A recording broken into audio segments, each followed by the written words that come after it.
Hello again. Welcome back to Blue Collar Watches. This came right before I left for work yesterday. As you can see, I did tear into it real quick. I wanted to make sure that it was the watch that I actually ordered. Kind of crazy packaging. Here's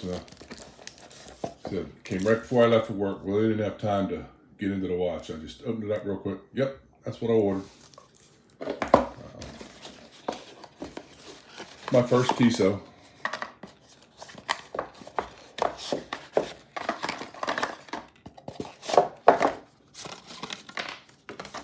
Look at this owner's manual.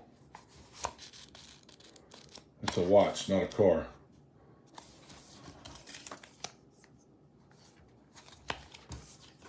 And you know, we get these and it's like, what's the point? They're not signed. I guess it just makes it feel like it's fancier or better than it really is. Okay. That's the unboxing. So here it is, still in all its plastic and stuff, out of the box. I gotta peel plastic off it, size it. This is the Tissot PRS 516. Originally, I was looking at the Tissot C-Stars, which is, I don't know, a couple $100 more than what this is. But when I stumbled across this watch, I really liked it. I thought it was cool. And, you know, yeah, it was cheaper. It wasn't so much the cost. I just thought this was a better looking watch. So I went with this one. Let me peel the plastic off, size it, and then we'll get into the watch. One thing I wanted to throw in here real quick. Before I size this watch, I got the plastic and everything off it. This watch is rather chunky, weighs quite a bit. I mean, as soon as you pick this up, you feel like, wow, this is heavier than other watches I've owned. So let's throw it on the scale. That's a pretty beefy watch. Big hunk of steel there. But okay, now I'm going to size it, and then I'll get back to it. Okay, so I'm going to weigh it again. I took 1.5 links out of this band. This is a butterfly clasp. This band feels quite substantial. I think the watch itself feels like it's quite heavy, but there's some weight to this band too. This is all solid. And it's a butterfly clasp, but this band feels quite substantial. It is just pins, but again, the band feels quite substantial. There is hardly any play jinkiness to this band whatsoever. Let's weigh it now that I took 1.5 links out of it.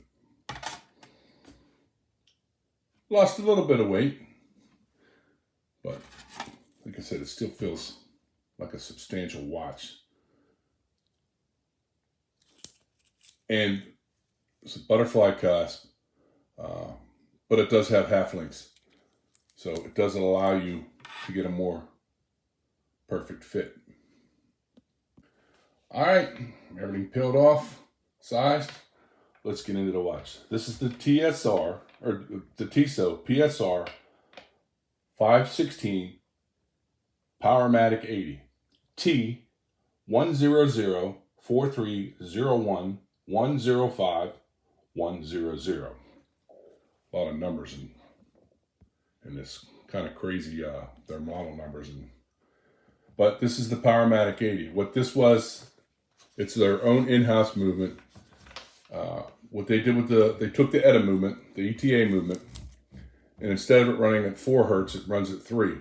And that's what gives this a power reserve of 80 hours. This is a racing themed watch, although it's not a chronograph. You know, it has the steering wheel in the back here. Kind of cool looking. What's he say on the back here? 100 meters, 330 feet. Wow, it's hard to get Tissot. Obviously, it's an automatic. Sapphire.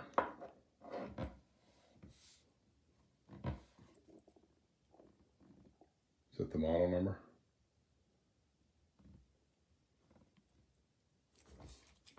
Cool looking watch. I thought this was an attractive watch. That's why I opted to go with this rather than the C-Star. Don't get me wrong, I may go back and get a C-Star. I just like the looks of this a little better. I guess this is version 2 of this particular watch. The first one came out with like an orange reddish looking second hand. This is like version 2. So they went back in and redid these watches again. Started remanufacturing. The bezel doesn't move. It's just there for looks. It's not really a diver. Like I said, this is racing themed.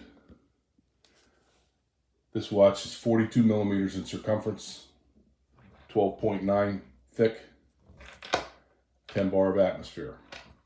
The band is, it doesn't taper, I can tell you that right now.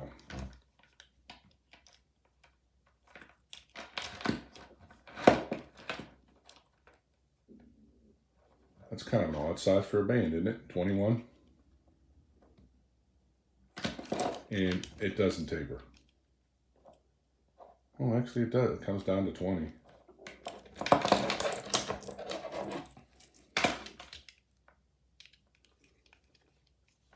It's a chunky band too. Well, no, it doesn't taper. 20 and 20. Rather large crown on it, but I like that. Signed crown, signed Tissot crown. I like this yellow ring in here. It just adds flavor, style to the watch. And so this is my first Tissot. I was actually kind of excited to add one of these. And like I said, I may go back at some point and get a C-Star. You're starting to get into watches that are a little more pricey to me. You know, I'm a cheap guy, so this was I want to say $337 with 5% off. One thing, and this was sold by Amazon and shipped by Amazon, so I have a lot more confidence in when I buy slightly more expensive watch, and I know that Amazon is selling it. I always check the seller anytime I buy a watch. I check their approval rating. This watch does have sapphire.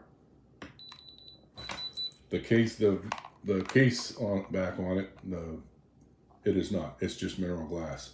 I just wish these manufacturers would go the extra mile. I've had very few watches where it's double sapphire. Usually they are sapphire and mineral. I don't really dive with my watches or go into water with my watches. It's just, I would like to see double sapphire. Otherwise, just give me a metal case back. Kind of how I feel. Although this one is a little bit more stylish. Okay, so I'm getting ready to do the Lume Shot here on this. Some of the reviews on this, I saw the people complaining about the Lume on this. I like the Lume on this watch. I think it's pretty cool looking. Here we go.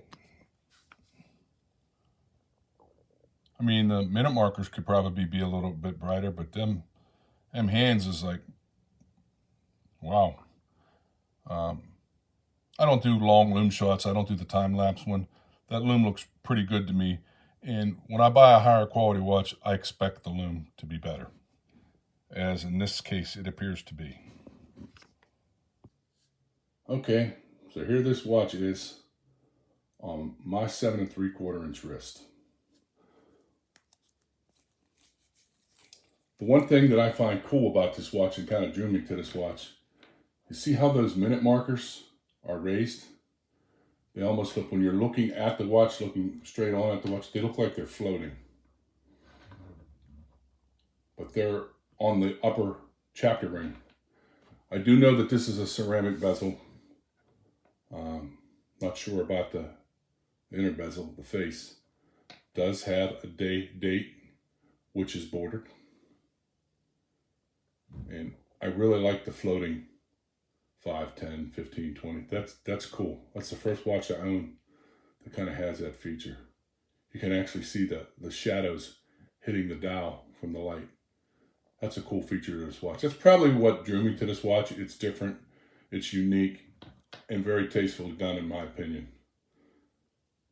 And the Lume, you know, I did the Lume Shot. I think the Lume is pretty good, especially on the hands. It's a unique watch. It does have anti-reflective coating on it. My light there always reflects, but pretty cool watch. very happy to add this to my collection. I don't think this will be my last Tissot. Like I said, I was checking out the C-Stars. I really like them. They're cool looking. The finish on this watch is pretty cool. Kind of like a brushed, but a very high quality brushed finish. The band, I'm kind of on the fence about it. I like this band too. Only like these small pieces here are polished, but the rest really matches well with the watch. And I don't know if I mentioned this or I meant to mention this. It seems like every time I buy a watch off Amazon, after I buy it, the price goes up. But Amazon doesn't have this anymore. It's private sellers that are selling these on Amazon now. So the price, I'll put a link to it, but the price of this watch has gone up and there is no discount on it now. So if you like this watch and you buy it off of Amazon, like I said, all there is private sellers, resellers on there. You're probably going to pay about $340 for it. I think I paid like $320, like $317, $320, which I thought was a pretty good deal for this watch. And I was, like I said, I was looking at the C-Stars. They're around $500. I'm probably going to add one down the line, but I already made up my mind. I'm going to start trying to go with, I keep saying I'm not buying AliExpress watches anymore, but then I end up buying one. I want to get a Hamilton. I have I think it's the Hamilton Jazzmaster is what I've been looking at. Those are friggin' cool, and I want one. But again, it's essentially the same movement. They took the ETA movement, the ETA movement, and it's now, instead of being at 4 hertz at 3, and it has a power reserve of 80 hours. So if I guess I could probably find a used one on eBay, but I like the idea of having a 3 to 8 power reserve. Cool watch though. So, AliExpress watches, I don't want to say I'm completely done with them, because then they send me an email, hey, check out this sale. And I'm like, oh wow, that's a cool watch. And then I end up buying it. But at some point I have to slow down on my purchasing. I don't know what I'm going to do with a lot of the lesser expensive watches I have, like less $60 and below. I'm going to have to start thinning out the herd. I think with this watch, in the Christmas watches I got, I believe I'm up to 61 watches. That's a lot of watches. And some of them are pretty cheap watches and really don't deserve a spot in my watch boxes. But like I said, when I started, some of those watches were pretty cheap. I have a couple that I paid $24, $26, less than $30. So I don't know. I'm going to do something to thin out the herd here as I start buying more high quality, more known name brand watches. But okay, I have 3 more Christmas watches to go. I'll crank those out. They're still sitting in the box here. I ain't even peeled the plastic off them yet. But we'll get those revealed and reviewed too. But that's it for now.